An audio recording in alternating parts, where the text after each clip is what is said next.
Health Organization's recommendations for preventing disease. I exercise regularly, don't smoke, don't drink soda, get enough sleep, reduce stress, and grew up eating what I thought was a healthy diet.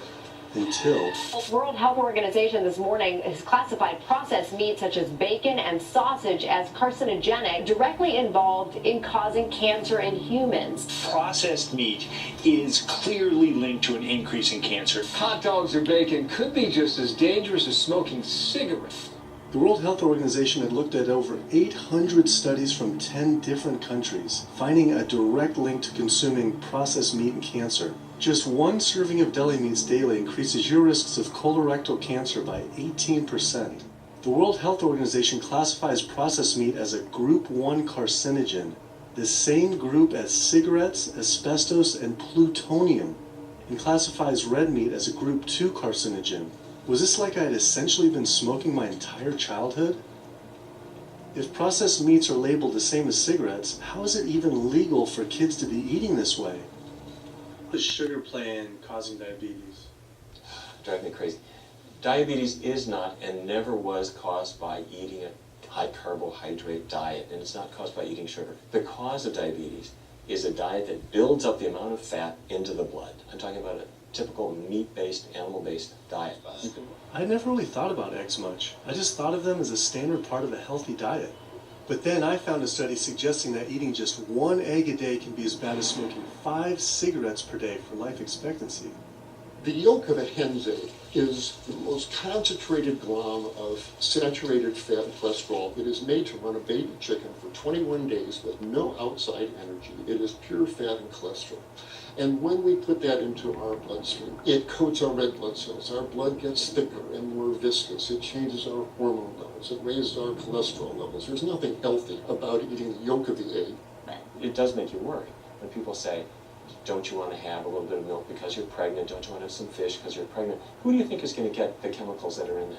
All these environmental toxins and toxins from the feed that they're being fed accumulate in their tissues and are released into the mother and unfortunately to the child when you eat these products when you're pregnant. One of the very effective ways that the dairy industry promotes its products is to reach children, because kids are impressionable, they're going to be consumers for their entire lives, and you might as well get them while they're young. So dairy spends at least $50 million promoting its products in public schools throughout the country with posters with people with milk mustaches and messages like milk, it does a body good, or milk life. Oh, I know. From going from the walker, needing wheelchair assistance at the airport, to strolling down the street, enjoying the fresh air, the sunshine. 2 weeks. It's all it took, 2 weeks to get off all the meds and start to feel the inflammation just kind of drain out of the body, where the movement was much easier. Just a lot of healing occurred very, very rapidly just by doing the right things for your body. Until I got thyroid cancer, and everything changed from there. I decided that I wanted to try alternative methods and treatments rather than have surgery and have my thyroid removed, which meant I'd be on medication forever, and I didn't want that. I just started reading how a plant-based diet can heal the body, and it has worked for so many people. So I immediately just switched to a completely whole food plant-based diet. After a year, the cancer was completely gone, and my thyroid had shrunk to normal size, and I was completely free of that. Came to True North to help me with my asthma and to lose a little weight, and it's amazing. Just in 2 weeks of changing my diet, don't have to take any asthma medication, no antidepressants, no pain medication, no heart medication, nothing, no medications at all. And now in 2 weeks' time, 14 days, I'm off my medication, and I can breathe, and I feel good, and I can walk. My life has changed, and it only took 2 weeks of a whole plant-based diet. That's incredible. Yeah. That is incredible. It really is. It really is. I feel so blessed and so good and just so happy. Hello, my name is Khadija, In the video What the Health, I noticed several people explaining how they stop all their medications, change their lifestyle, especially their eating habit, and get better. Some went from not being able to walk, like using a walker, to walking down the street with no help. So my concern is, it is very dangerous to abruptly stop taking all these medications, at least some of them. And everyone say it only took them 2 weeks. I think 2 weeks is too soon. It is not enough time to get that well. Also, all of them mentioning it only took 2 weeks is not possible, because every individual is different, and what take some people 2 weeks may take other people 3 weeks. And that's a huge problem. I go into the hospital and I look around me, people on dialysis, all these sick people, and just about every disease in there is because of what people are eating. Here's the thing. If I eat a sugary cookie, the sugar lures you in like the Trojan horse, but waiting inside that cookie is a huge load of butter or shortening, and that's what fattens you up. And that's the part that leads to the diabetes. It's the fatty foods, not really so much. Triple cheese decker, McCheese muffin, stuffed bacon, cheese slider? With extra cheese? Yes. You know,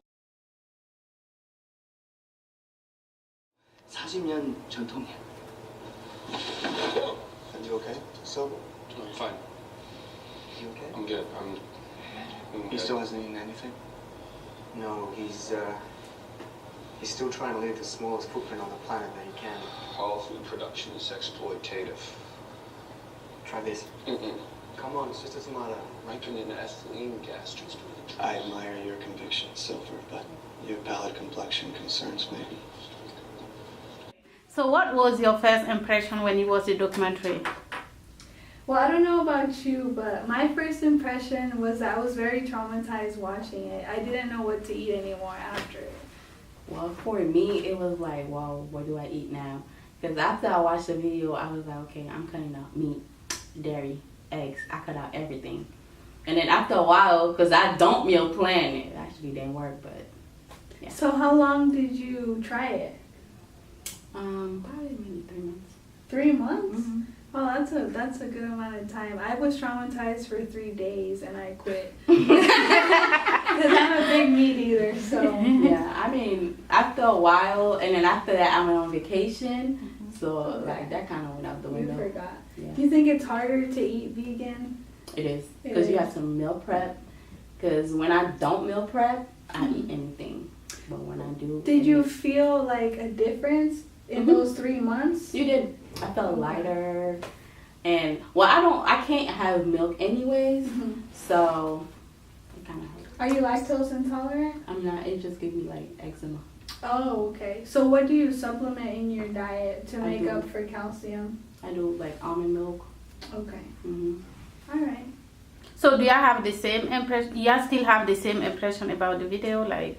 I actually don't. I changed my perspective just because after watching it for the project, I started to do my own research and I started to realize that a lot of the health claims in this documentary are very exaggerated. And I agree with people who are vegans. I think it's great. But at the same time, you can't expect everyone to be like that. And you do have to give people more options. If you're telling them to be a vegan, I think it's important. In this documentary, they should have added what they should eat and educate them on what they can become deficient of if they don't consume animal products.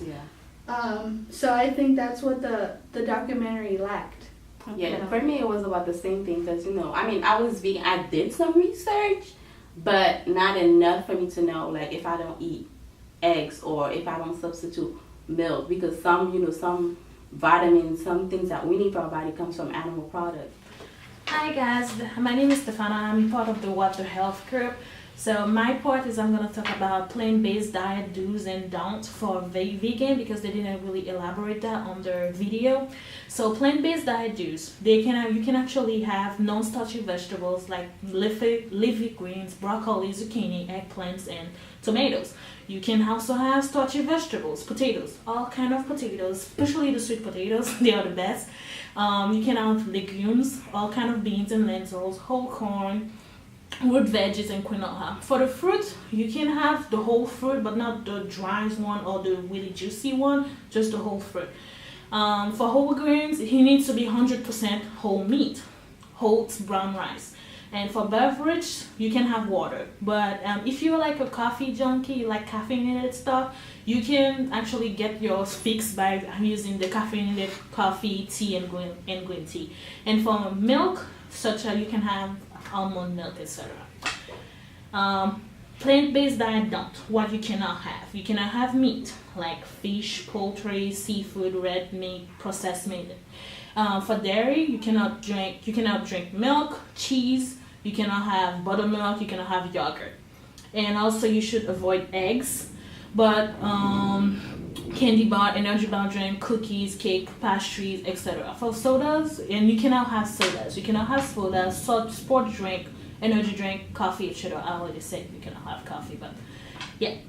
So what you can actually eat, but you need to eat it sparingly, like avocados, because it has a lot of oil on it. You can eat it, but sparingly. You can also have nuts, like peanut, almond, cashew, walnuts, etc. Dry fruit. Alcoholic beverage, if you like to have a glass of wine, you can have it, but use it sparingly. And that's pretty much it. But pros and cons. So for the plant-based diet, pros is that you lower your fat intake and cholesterol. Your diet is higher in magnesium, folic acid, vitamin C, and iron, and also phytochemicals. But its cons is actually you don't have the vitamin D, B12, calcium, and omega-3 fatty acid, and iron and zinc could be in deficiency as well. And also one of the cons is that the social health, like vegans find themselves rationalizing behavior, which could turn and find themselves alienated from others.